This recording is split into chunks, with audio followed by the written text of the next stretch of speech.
لیکن سب سے بڑی بات یہ ہے کہ ہمارے اندر جو بےحسی اردو کے حوالے سے پیدا ہو گئی ہے، ہم ہر وقت نام تو لیتے ہیں کہ اردو کے حوالے سے ہمیں یہ کرنا چاہیے، وہ کرنا چاہیے. بہت زیادہ دور جانے کی ضرورت نہیں ہے. اسی بٹلہ ہاؤس کے آس پاس کہیں نہ کہیں اگر کسی بک اسٹال پر یا آپ میگزین کے اسٹال پر چلے جائیں اور اس سے پوچھ لیں کہ آج کل جو گورنمنٹ آف انڈیا کا ایک اردو رسالہ ہے وہ کتنی تعداد میں یہاں فروخت ہوتا ہے. یہاں پر لگ بھگ سبھی لوگ اردو بولنے والے رہتے ہیں. اگر ہم سبھی نہ کہیں پھر بھی یہاں پر اردو ادب سے تعلق رکھنے والے کم سے کم 15-20 ہزار لوگ تو ہوں گے ہی جو اردو زبان و ادب کو سمجھتے ہیں، جانتے ہیں، درس و تدریس سے وابستہ ہیں. لیکن بڑی ایمانداری سے کہہ رہا ہوں کہ اس علاقے میں 100 کاپیاں بھی نہیں نکلتی ہیں. اس کے ذمہ دار کون لوگ ہیں؟ اسی علاقے میں اردو ادب کی خدمت کرنے والی ایک عظیم شخصیت مظفر حنفی صاحب رہتے تھے. ان کی جو قبرگاہ بھی یہیں ہے اور ان کے سب فیملی بھی یہیں پر ہے، لیکن ان کو بھی لوگوں نے اس طریقے سے توجہ نہیں دی اور اردو نے دیکھیے دنیا کا دستور یہ رہا ہے کہ سچ کو کبھی کوئی پوچھتا نہیں ہے، لیکن بعد میں چل کے اس کا بول بالا ہوتا ہے. آپ کو بتا دوں کہ پروفیسر مظفر حنفی صاحب ہمارے استاد محترم رہے ہیں اور کلکتہ یونیورسٹی میں نے ان کے انڈر میں پی ایچ ڈی کا کام کیا ہے. آج انہی کی بتائے ہوئے نہج پر کام کرتا جا رہا ہوں میں، اور آج جہاں آپ بیٹھے انٹرویو لے رہے ہیں نہ جانے کتنے وقت میں نے ان کے ساتھ گزارے ہیں، ان کی جوتیاں سیدھی کی ہیں، ذہن میں ادب طے کیا ہے اور ان سے بہت کچھ حاصل کیا. آج ہمارے پاس جو بھی ادب کے حوالے سے، گفتگو کے حوالے سے، نشست و برخاست کے حوالے سے جو کچھ بھی ہے تھوڑا بہت، وہ سب ہمارے استاد محترم کا ہی دین ہے. استاد نہ صرف ایک استاد تھے بلکہ وہ ایک مثالی کردار بھی تھے. وہ چلتے تھے تو لگتا تھا کہ ہاں ایک شخص جا رہا ہے جس کے اندر بہت کچھ ہے. وہ چلتے پھرتے ایک لائبریری کی طرح تھے. منٹوں سیکنڈوں میں وہ حوالے دیتے بھی تھے. اگر ان کے سامنے کوئی شعر بے وزن پڑھ دیا تو بہت شفقت اور محبت اور ڈانٹ کے ساتھ اس کی اصلاح بھی کر دیتے تھے. ان کی اصلاح کرنے کا انداز، اور میں کہوں کہ کسی کے سامنے بھی وہ غلط بات کو برداشت نہیں کر پاتے تھے. مجھے ایک واقعہ یاد آتا ہے کہ میں آل انڈیا ریڈیو میں ان کا ایک انٹرویو ریکارڈ کر رہا تھا.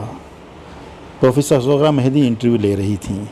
بار بار کہہ رہی تھیں کہ آج ہمارے ساتھ اسٹوڈیو میں تشریف رکھتے ہیں مظفر حنفی صاحب. 2-3 بار انہوں نے حنفی کہا تو استاد محترم نے بآواز بلند اور برجستہ یہ کہا کہ زغرا صاحبہ میں بوزن منفی حنفی ہوں، اور ان کی اصلاح فرما دی فوراً.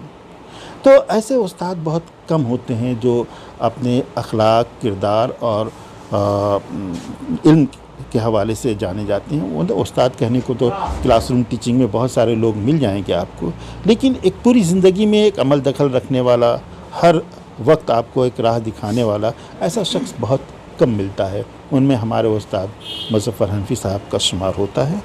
ہم بہت شکر گزار ہیں اور اللہ تعالیٰ سے یہ دعا بھی کرتے ہیں کہ اللہ تعالیٰ انہیں کروٹ کروٹ جنت نصیب عطا فرمائے.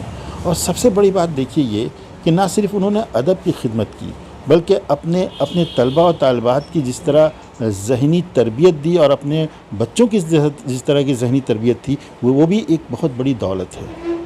وہ بھی ایک بہت بڑی دولت ہے. ورنہ آج اردو کے پروفیسرز کے ریٹائر ہونے کے بعد جو صورتحال ہوتی ہے، آج وہ صورتحال مظفر صاحب کے گھر میں نہیں ہے. آج ان کے صاحبزادے خواہ دلی میں ہوں یا لندن میں ہو یا دنیا کے کسی کونے میں رہ رہے ہوں، وہ اپنے والد کے تئیں کتنے کمیٹڈ ہیں، کتنے احترام سے نام لیتے ہیں، یا ان کے کیے ہوئے کام کو کس طرح آگے بڑھا رہے ہیں. یہ بہت بڑی دولت ہے. پرویز بھائی ہیں، مظفر بھائی ہیں، اور ان کے دوسرے بھائی ہیں. تو اس طرح دیکھا جائے تو مجموعی طور پر ان کا جو کام ہے اس کام سے صرف نظر تو نہیں کیا جا سکتا، لیکن ہمارے ناقدوں نے صرف نظر کیا ہے اس وجہ سے کہ وہ کسی کی غلط بات برداشت نہیں کر پاتے تھے. حکومتیں کتنی جو ہے اس میں وجہ ثابت ہوئی ہیں، ان کو وہ جو ایک مرتبہ ملنا چاہیے تھا وہ نہیں مل پایا. دیکھیے اس میں حکومت کا کیا قصور ہے. حکومت نے تو اردو والوں کے حوالے کر رکھا ہے کہ جو آپ کے بہتر ہیں، جو آپ بہتر سمجھتے ہیں. ساہتیہ اکیڈمی میں حکومت ہند کے نمائندے اردو کے بیٹھے ہیں. اردو اکیڈمی میں اردو کے نمائندے بیٹھے ہیں. وہاں کوئی انڈر سیکریٹری یا سیکریٹری بیٹھ کے اس بات کو کنٹرول نہیں کر رہا. تو ایمانداری کے طور پر وہاں پر بیٹھ کر کے ہم انتخاب کریں. اس پر اگر کوئی اڑنگا لگائے, اس پر کوئی رکاوٹ پیدا کرے تو ایک بات سمجھ میں آتی ہے, ہماری بنیادی ایمانداری ہی ادب سے ختم ہو چکی ہے. اگر ہم بنیادی طور پر ایماندار ہوتے, صالح اقدار کے مالک ہوتے, جس طرح ہمارے استاد محترم تھے, تو شاید یہ کرائسس پیدا نہیں ہوتی. اور یہ کرائسس ہر دور میں رہی ہے.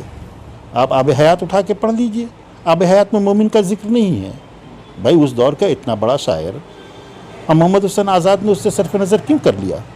کہیں نہ کہیں کوئی بات تو رہی ہوگی.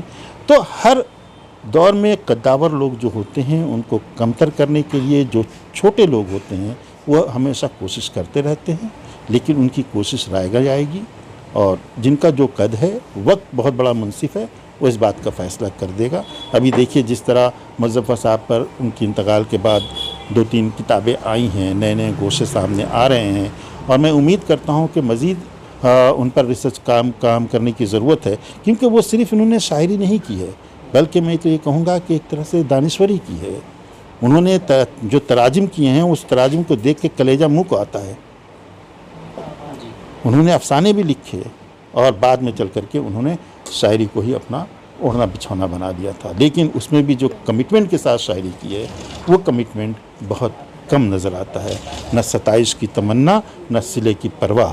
اس بات کو مد نظر رکھتے ہوئے انہوں نے اپنی پوری زندگی گزاری, اور کسی لمحہ کسی شخص کو کبھی اپنے اوپر حاوی نہیں ہونے دیا. کیا کیا جانا چاہیے اردو فروغ کے لیے, جس طریقے سے کام کیے جائیں, کیونکہ کہیں نہ کہیں لگ رہا ہے کہ اردو ختم ہوتی جا رہی ہے, صرف شاعری تک محدود ہو کر کے رہ گئی ہے, مشاعروں تک. جی, آپ کی بات ایک دم درست ہے, بجا فرمایا آپ نے کہ اردو دیکھیے اردو ختم ہو رہی ہے, یہ تو میں پچھلے 30-40 سال سے میں بھی سن رہا ہوں, میرے آبا اجداد بھی سنتے رہے ہیں. اردو ختم ہوگی نہیں, بلکہ ایک اسپوکن ورڈ میں ممکن ہے کہ آج سے 50-100 سال بعد چینج ہو جائے. لیکن جو لوگ اردو کا دم بھر رہے ہیں وہ اردو اپنے بچوں کو کیوں نہیں پڑھاتے؟ آپ ایک اردو میڈیم اسکول کھول کے دیکھیے, کوئی بھی اردو والا صاحب ثروت اپنے بچوں کو اردو میڈیم اسکول میں نہیں بھیجنا چاہتا. آپ اردو کے پروفیسرز کو دیکھ لیجئے, اور پھر یہ کہ اردو کے جو اساتذہ ہیں وہ تدریس میں کس حد تک ایماندار ہیں. کیا کسی نے انہیں منع کیا ہے کہ ایمانداری سے تدریس نہ کریں؟ کسی نے منع نہیں کیا. لیکن جب ہم خود بے ضمیر ہو جائیں تو ہماری بے ضمیری کا نتیجہ یہ نکلے گا کہ ہماری زبان, ادب, تہذیب سب داؤ پہ لگے گی, اور داؤ پہ لگ رہی ہے. جب تک اس کا احساس ہم نہیں کریں گے, یہ تو ہماری بد توفیقی ہے کہ اتنی خوبصورت زبان, اتنی خوبصورت تہذیب جس کے لیے دوسرے لوگ تعریف کر رہے ہیں, ہم چراغ تلے اندھیرے کے مان بیٹھے ہوئے ہیں, ہم اس میں کچھ نہیں کر پا رہے ہیں یا کچھ کرنے کی خواہش نہیں رکھتے. یہ صورتحال ہے. اور کچھ کہنا چاہیں گے اپنے استاد محترم کے بارے میں؟ استاد کے بارے میں میں کیا کہنا چاہوں گا, بہت ادنا سا طالب علم ہوں ان کا. بس یہی کہنا چاہوں گا کہ ان پر اور زیادہ سے زیادہ کام ریسرچ کا ہونا چاہیے, اور اس ریسرچ کے حوالے سے خاص طور سے ان کی تنقیدی بصیرت اور جدیدیت کے حوالے سے ان کے جو افکار تھے, ان کے جو خیالات تھے, ان کے معاصرین کے ساتھ جو جدیدیت کی چشمکیں تھیں, وہ سب آنی چاہیے سامنے.